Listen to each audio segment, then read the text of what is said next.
And I got that off of an Oscar show, by the way, just in case you wanted to know. Wasn't my idea. But I think the importance of this, we work in the community. And sometimes we forget that we're part of a more macro or a bigger picture. We go to our agencies, our universities, and sometimes we get very myopic. We get very tunnel vision. That's what we do. This is my clients. I'm a case manager for this, and this is how it works.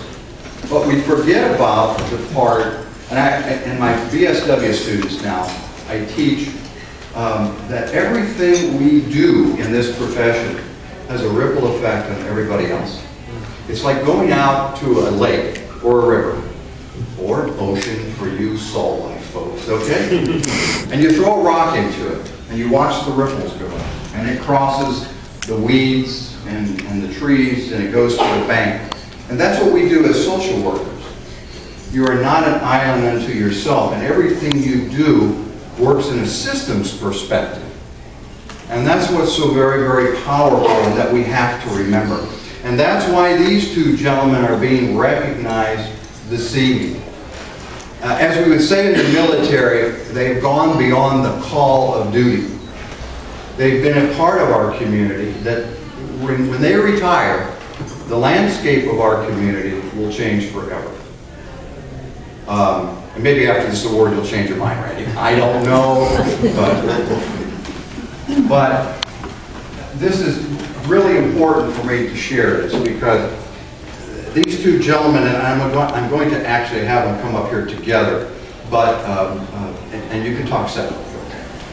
But the reason we did this is they're so inseparable as it is. They truly are.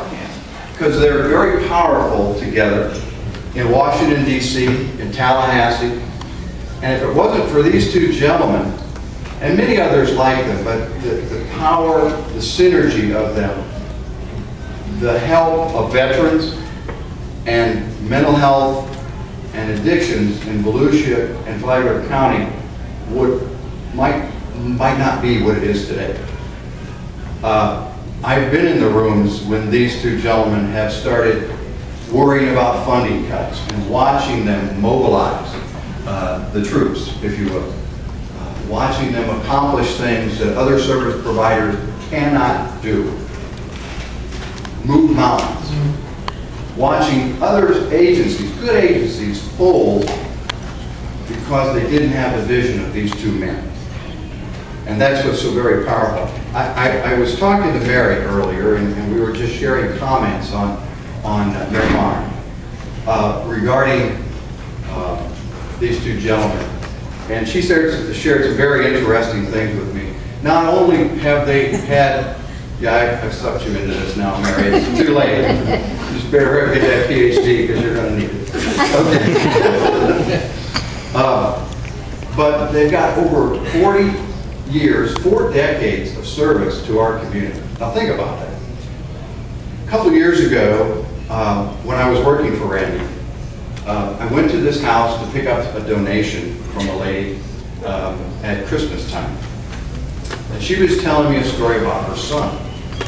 And she was telling me her son had some very severe mental health issues. And she was telling me about this young case manager who chased him, literally, down the street. Come back here, you.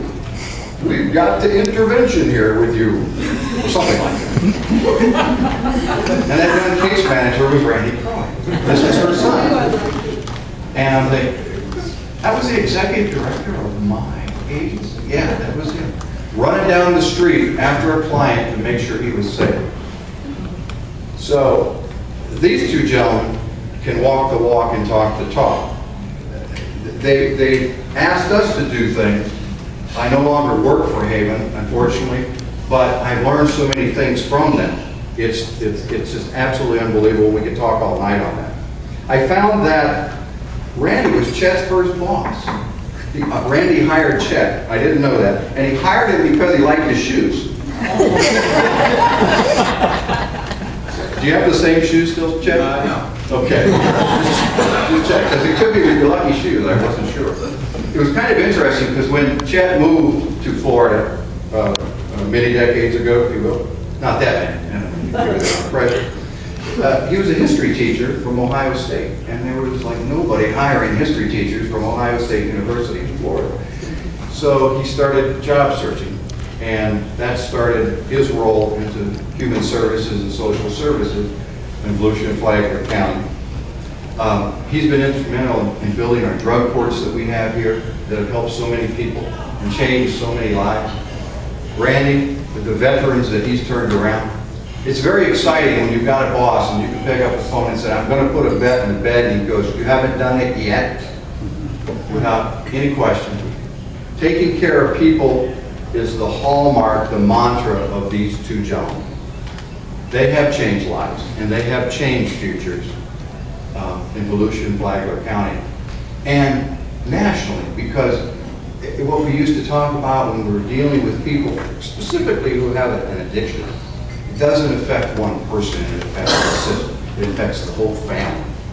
So not only does it stop in Volusia, the work that they have done has impacted this nation. It truly has, way outside the state of Florida.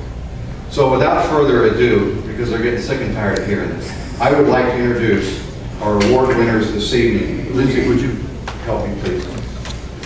For the Lifetime Achievement Awards, Mr. Randy Croy and Mr. Chet Bell.